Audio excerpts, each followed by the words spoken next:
Let's get into some MLS stuff. We had another hell of a weekend with wonderful goals and wonderful stories on and off the field that were going on. We find ourselves on this Monday morning, Mosse, with a New England Revolution sitting at the top of the heap, a Nashville SC sitting in fourth place, and then some usual suspects where we expect them. Cincinnati last place, although they did get a win.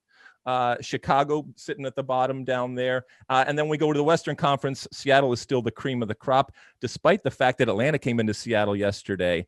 And I think Seattle let them off the hook, to be quite honest with you, but that's still a great result for Atlanta. And we saw Joseph Martinez score. So that was a good thing. LAFC, Carlos Vela back on the field, and LAFC getting their wins, but there's still a long way to go going forward. And we have the summer months upon us right now. Mosse, when you look at the situation right now with Major League Soccer, what stood out to you from this past week or this past weekend?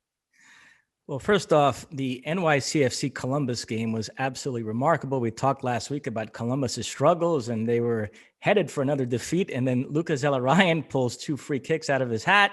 And next thing you know, they pick up a victory. But all is not well there with Columbus. They need to get back on track. It wasn't a great performance. NYCFC was the better team, deserved to win the game.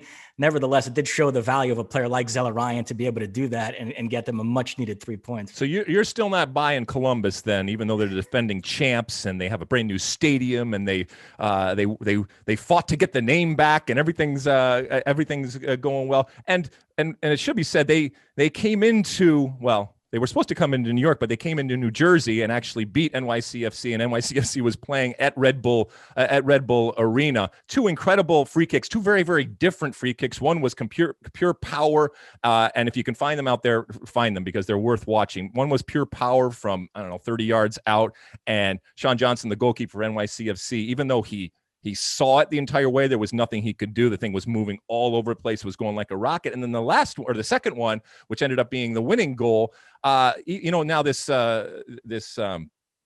habit of the teams have of lying down underneath the wall, even with a guy lying down under the wall, he said, I'm still going to go up and over from pretty close in. He got it up and down into the upper corner with much more of a graceful shot. So great result for Columbus. A great performance individually from him. But to your point, I do think that Columbus is not where it needs to be yet in terms of living up and filling the potential. Simon, what stuck out to you? The Columbus result, and then Portland. I think the Portland Timbers winning as they did against the hot team in the Galaxy and the hottest player in the league in Chicharito. I think having Portland and Columbus, teams with expectations going into this year, winning, I'd say somewhat convincingly, and coming back into contention. I think we all knew they weren't going to drift off, but that Portland win, I think Giovanni Savarese and that team, he can get that team to respond to him. I don't think they're ever out of it. They're going to ever be out of it this year. I think he can really rally that team to come up with big performances like that one. I think he has a good feel for his squad. So I think Portland being back in the mix is, I think, really good for MLS if they're contending. So that and Atlanta, I think for Atlanta, that's such a huge result in Seattle and about what they're building. And one of the observations I had from this weekend was just, the coaches that we have in MLS. I think we talk about the golden era for players and all the investment happening with players and the stars and players like Zelarayan.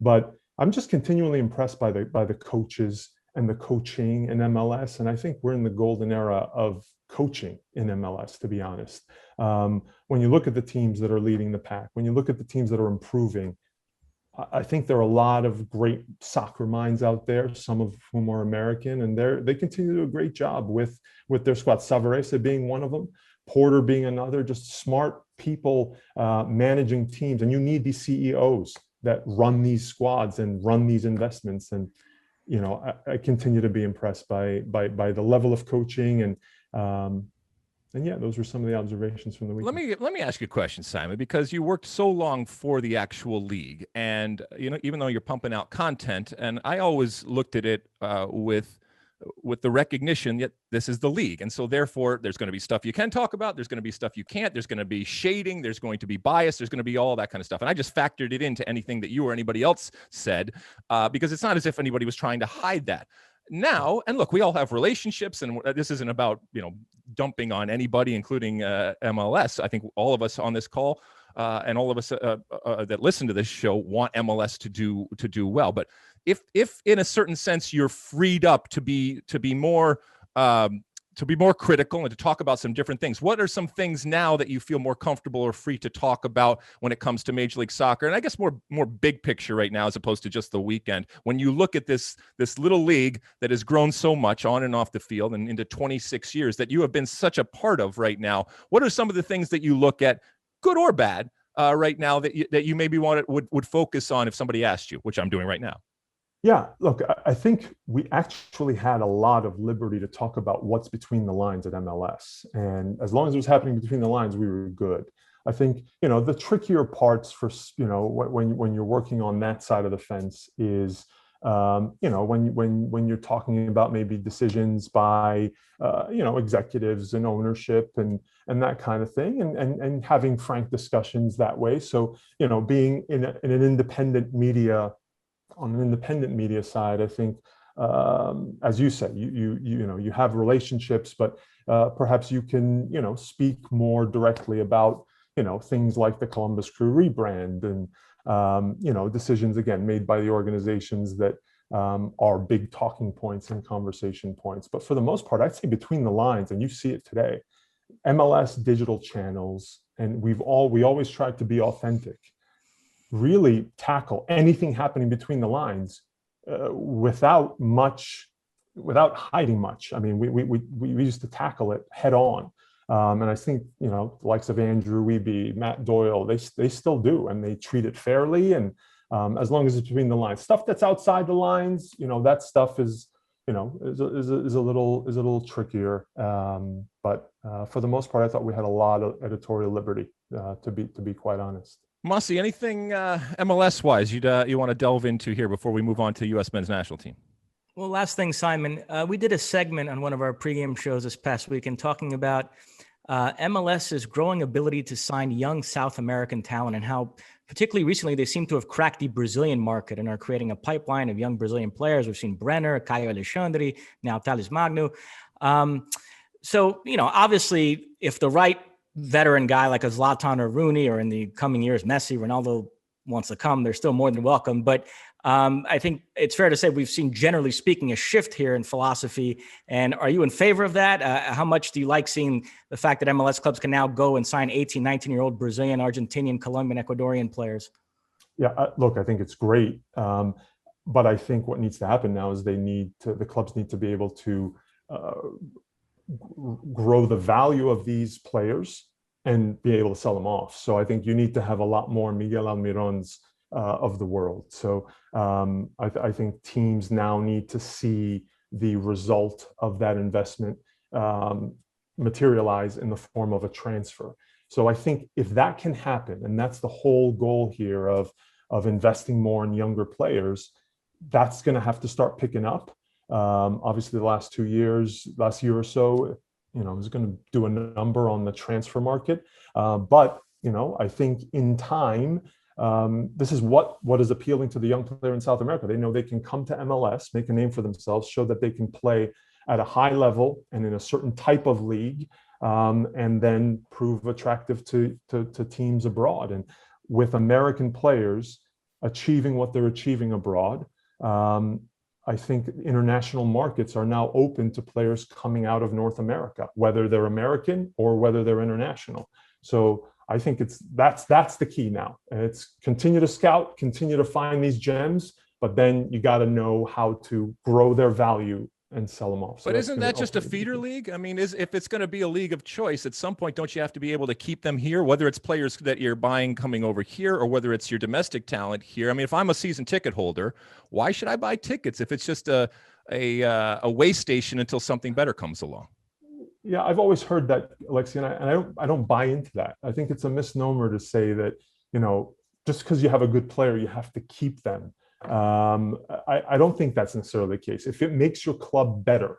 So if I'm a fan, I'm more about my club getting better. So if I have to sell a player to then get the funds I need to get maybe 2 or 3 better players, or to do something in my academy that's going to make my club better, and make me proud as a fan long term, that is totally in play, and it happens all around the world. So being part of the market and selling players, but by the way, they're also buying players. So I don't know, this idea of a feeder league is just because you're selling players, you're a feeder league. I don't buy into that. I think it's a necessary part of being part of the world transfer market.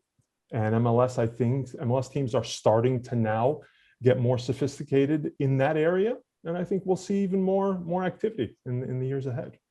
Mosse, we've talked a bunch of times over the last year on the pod about the future of Major League Soccer and what it ultimately looks like. I don't think I've ever asked you when the concept and the notion of the MLS and Liga MX, becoming one, or whatever the hell that looks like.